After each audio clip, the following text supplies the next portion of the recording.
Welcome, Chris from Eboost here. Today, we're talking about why creators just got reclassified as a core media channel and what that actually means for how mid-market brands should be deploying ad spend in 2026. Three things have structurally changed this year, and I want to walk you through all of them.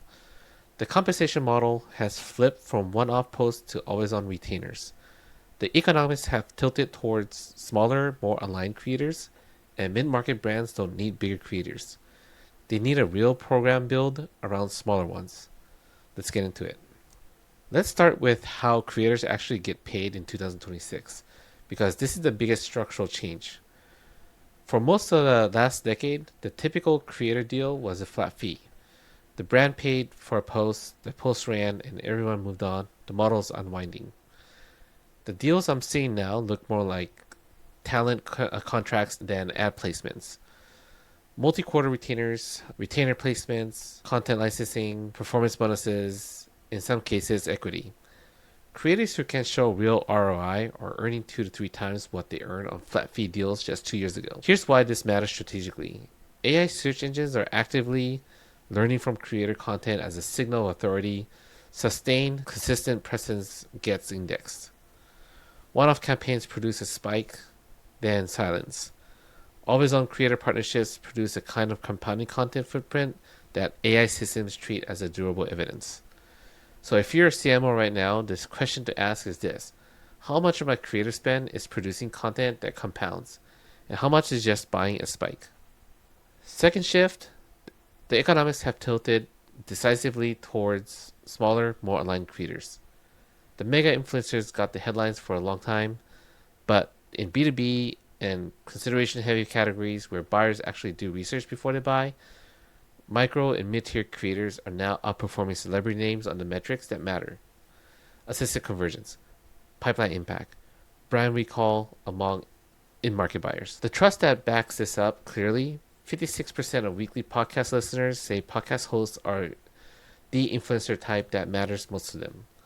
That's nearly triple the share who say the same about social media influencers, and 67% of those listeners have made a purchase because of a podcaster. That kind of trust doesn't come from reach. It comes from accumulated authority over time. So if you're competing in a category where the buying decision involves any real consideration, the answer probably isn't the biggest creator you can afford, right? It's a portfolio of right-sized creators with genuine expertise in your space.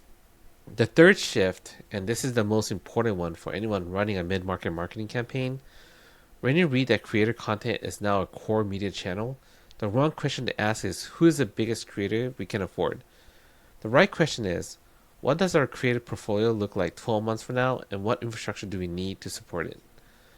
What I see working for mid-market companies is a tight roster of 5 to 10 creators and multi-quarter retainers. Clear performance metrics tied to a piece of compensation, content licensing rights baked into the contract, and one dedicated owner internally whose job is a relationship, not the campaign.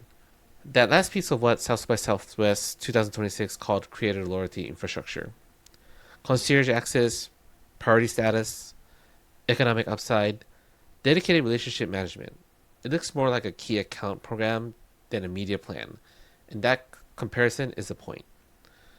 A handful of well-aligned creators producing consistent content across a year beats six-figure one-off in almost every consideration-heavy category. The cost of losing a high-performing creator now is measured in pipeline impact, not CPM. That's how you should be thinking about it.